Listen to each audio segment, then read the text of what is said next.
Hello and welcome to HT's weekly talk show, The Interview, and our special segment on the civil services.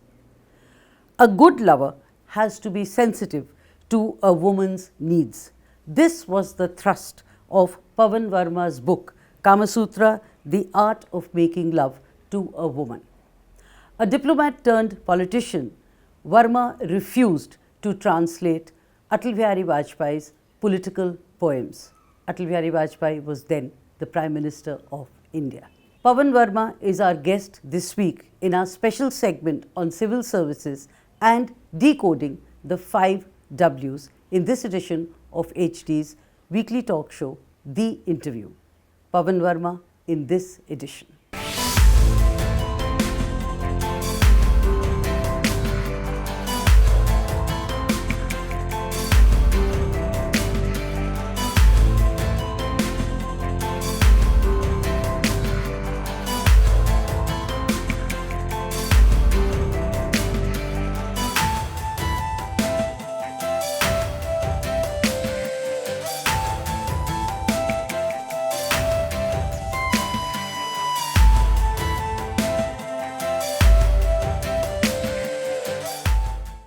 Welcome to the show, Mr. Pavan Varma, and thank you for being here with us. My pleasure.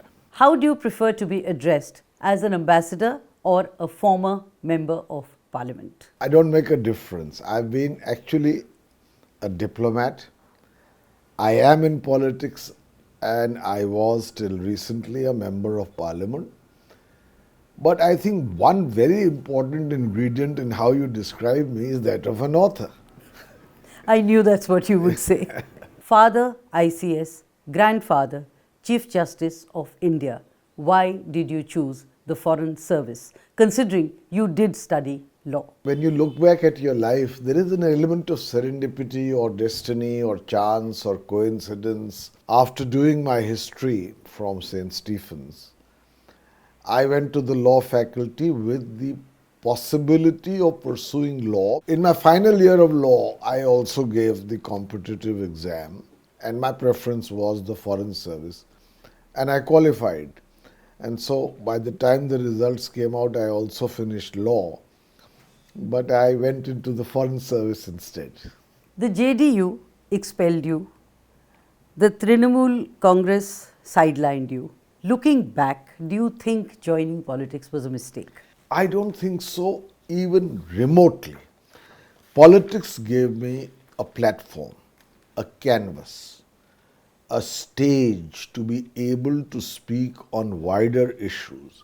I was expelled from the JDU because of my opposition on principle to not the CAA, the Citizenship Amendment Act, but the hyphenation of the CAA to the NRC, which I felt would in its implementation be highly problematic apart from being targeted against minorities.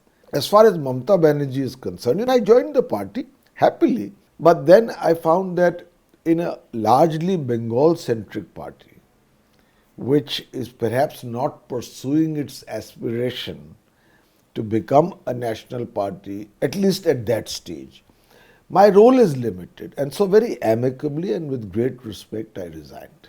But I did join, I must say, happily. And left disgruntled? Not disgruntled. You see, in politics it's very important to have a certain relevance. But my role in a largely Bengal-centric party, I felt was limited and was constraining me. And I preferred for some time not to be a member of any political party and give myself time to reflect, but not abdicating politics. So I am very much in politics, very much in touch with all political parties, but I am not formally a member of a political party. And yet your critics, and they are not many, say that Pavan Varma now is a nowhere politician. I don't mind what the critics say.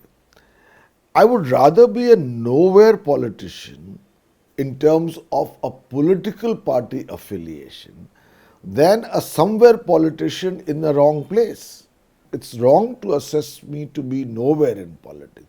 But it's true to say that I'm not part of any political party at this moment, and I'm happy for that decision until I make my next move. And what is your next move and when? That I would not like to reveal at the moment, but nor have I fully decided. But certainly, I believe that there are many things in this nation which need to be assessed, evaluated, and acted upon, in which I would like to make a small contribution. From being an ambassador to donning khadi to leading what I would call a normal life, how are you handling that transition? It was a very smooth transition, Kumkum, because very few people know this. Since 2004, not that I have anything against it, I have never worn a tie. I prefer to wear a bandgala, so I didn't have to make a change of attire in any case, nor did I have to necessarily move to khadi. But I still remember the day I signed my resignation letter. I still recall I walked out of my office in the beautiful landscape of Bhutan, of India House, and I looked at the sky and I felt a straight sense of relief, not because I didn't enjoy my life as a diplomat. I thought it would be grief. No, it was a joy. And because I now felt that I had a wider canvas to be able to speak and contribute directly into the political discourse of the country, which is what I was wanting to do. And I went and looked at the sky and sat down and smiled to myself without an iota of regret. And let me tell you, it was a leap in the dark. I had become a common man, and I was happy to be so. And then when I went to Patna, my worst fears for a few minutes seemed to be confirmed, because I was to arrive by a particular flight and there was no one to receive me, although the chief minister was expecting me. And I said to myself, I still remember at that time, Mr. Varma, you are now not a diplomat and you have not yet become a politician.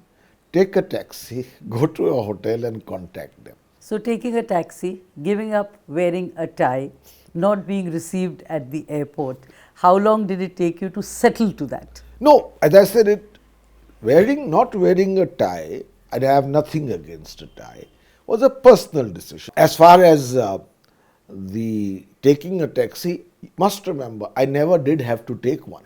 The car arrived and then I was looked after and given a great deal of respect. You were handpicked to translate Atal Bihari Vajpayee's book of poems, and he was Prime Minister then.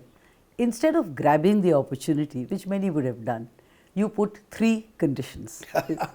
Well, I did. You see, I knew that Atalji, a great man, was keen that I translate his poems. I was just a joint secretary and he said to me, पवन जी, मैं चाहता हूँ आप मेरी कविताओं का अंग्रेजी में अनुवाद करिए.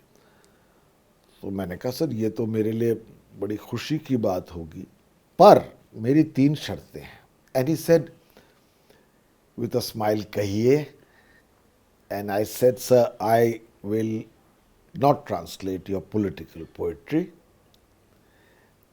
I will translate your personal poems about your life. But that choice will also be mine, of which I translate. Why did you refuse to translate his political poems? I felt that Atal Bihari Vajpayee, the person and the poet,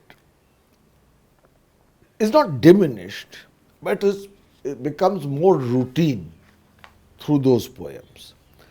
And also sometimes the kind of nationalistic rhetoric in the poems I felt were not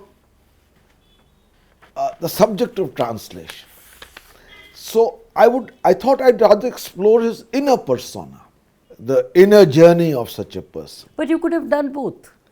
I could have done both. I chose not to, and he accepted my proposal. Of the 24 or perhaps more books that you have written, one of them is on Kama Sutra, the art of making love to a woman. A good lover has to be sensitive to a woman's needs being the thrust.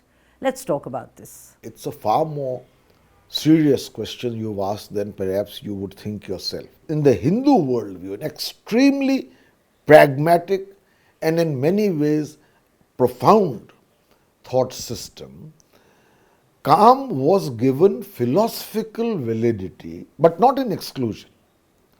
And if it has been given philosophical validity and is a goal worth pursuing, then it's not enough to be just a lover. You have to be an accomplished lover.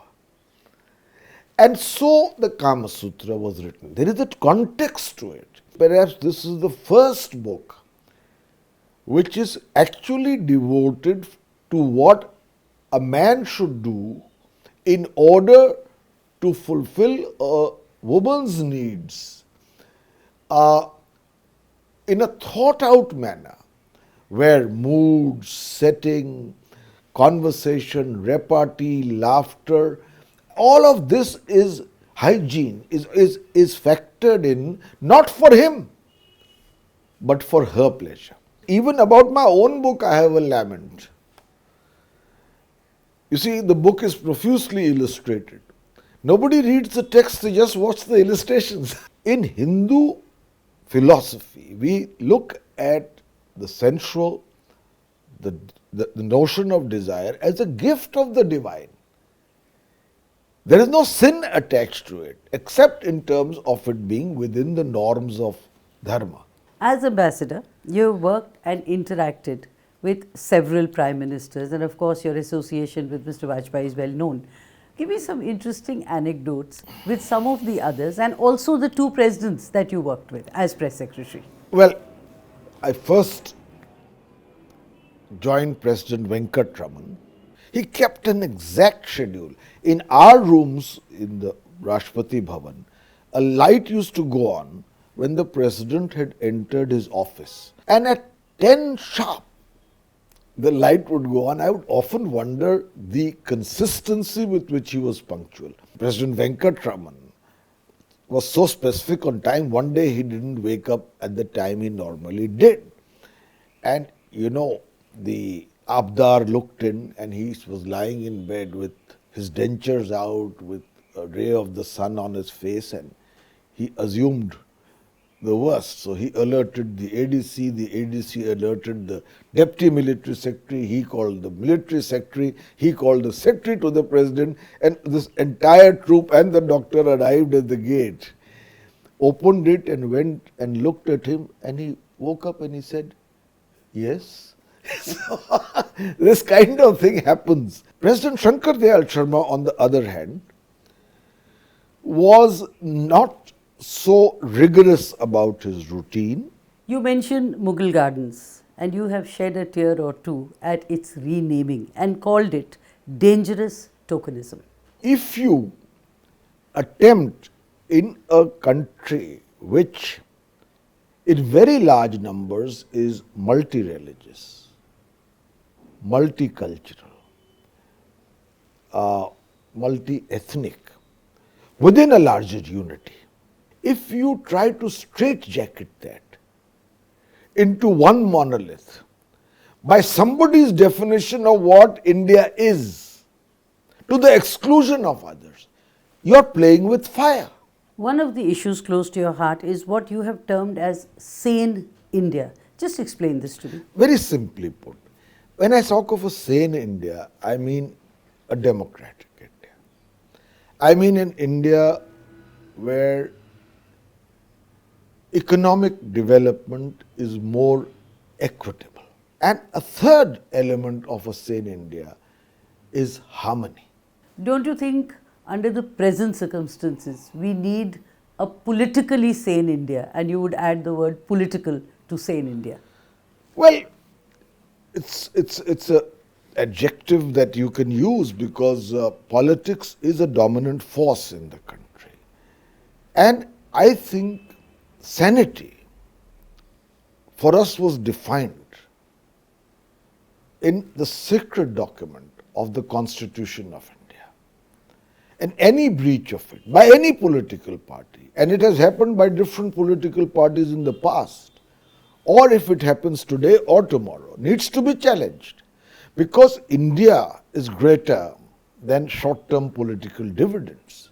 You know, Hinduism is very close to your heart. How is your Hinduism different from the BJP's? You see, and in that sense, shouldn't your natural party to join should have been the BJP? no, I have friends in the BJP, I have admirers in the RSS, because some of my books are very in-depth books on the grandeur, the profundity of thought, the sheer refinements of both Hinduism and Hindu civilization. Hinduism is by nature inclusive. It is not weak or feeble, but it is tolerant. And that is a greatness we should not lose. And you think the BJP is doing exactly that? I think today the BJP insistence on a Hindu Rajya or a Hindu Rashtra is outdated. You see, Savarkar wrote that in 1923, which he himself amended in some of his later statements to include people from other religions also. I think the BJP has, and particularly the RSS in 1925, picked up that Hindu Rashtra. And 75 years and more after, the constitution was adopted, a secular republic was established, people of different faiths were part of the republic, citizens of India. To hark back to that creates its own antibodies. We don't want 1,000 partitions. We don't want, no Hindu wants endemic instability. You see, over the last decade, the BJP has empowered a large army of, for the lack of a better word, lumpen elements or elements which don't have the discipline of the RSS or the ideological commitment. In many respects, the RSS has many redeeming features except for its insistence on Hindu Rashtra. Now these elements are no longer, in my view, under the control of the BJP and the RSS. What is the fastest growing organization in the Sangh Parivar? It's the Bajrang Dal. They are a law unto themselves. The BJP has used them to come to power and to stay in power. But they are not anymore in control. And I think this is a problem which the BJP and the RSS will have to tackle. Coming back to your personal and political and professional life, what are the challenges and difficult moments, lessons learned and unlearned, which you faced in your career, both as a diplomat and as a politician, and moments which you would like to forget? Well, I must confess to you, Kumkum, that I really enjoyed my life as a diplomat. And I can't remember anything that I really regret. The challenge as a bureaucrat is, Nurul Hasan used to tell me once, when I was very young as an officer, sitting at my home, he said, Barkhurdar, नौकरी अगर बुलंदी से करनी है तो इस जेब में इस्तीफा रखो. In politics, the biggest decision, difficulty or decision is how to pursue what you believe in without necessarily compromising it for the sake of either the belief, the current belief of your political party, or what is it would like you to do. It's a challenge. And I've negotiated to the best of my ability well enough, and if I have not, I have paid the price for it and been expelled from the JDU, which I don't regret. So do I take it that you always carried a resignation in your pocket? Mentally, I did. So what are your words of wisdom to young aspirants, and what are the work lessons? Well, I would tell the youth of this country that this is a great country. What would your advice be to young aspirants who want to join the service? Would you say take on the powers that be, or would you say stay clear of confrontation? I cannot give this advice of stay clear of confrontation because it means that you are willing to acquiesce in what you as a bureaucrat, as a covenanted servant, meant to have a point of view, deliberately suppress in order to agree to your political masters. I cannot give this advice. Stand up to what you think is right. Don't compromise your integrity. I believe India has a great future. Don't lose hope. Invest in India. I'm reminded of a couplet in Urdu. पलट रहे हैं गरीबुल वतन. गरीबुल वतन is exiles. पलट रहे हैं गरीबुल वतन, पलटना था. वो कूचा रू कशे जन्नत हो. That place may be the mirror image of paradise. वो कूचा रू कशे जन्नत हो. घर है, घर, फिर भी. हजार बार जमाना यहां से गुजरा है. नई नई है तेरी रह गुजर, फिर भी. This is the country to invest in, and for all the tribulations, for all the challenges they face, I would tell them to have the confidence. Again, if you pardon me, I'm fond of poetry as such, in Urdu poetry. A line of Ghalib comes to me. Their attitude should be to anyone in the world. मत पूछ कि क्या हाल है मेरा तेरे पीछे. मत पूछ कि क्या हाल है मेरा तेरे पीछे. तू देख कि क्या रंग है तेरा मेरे आगे.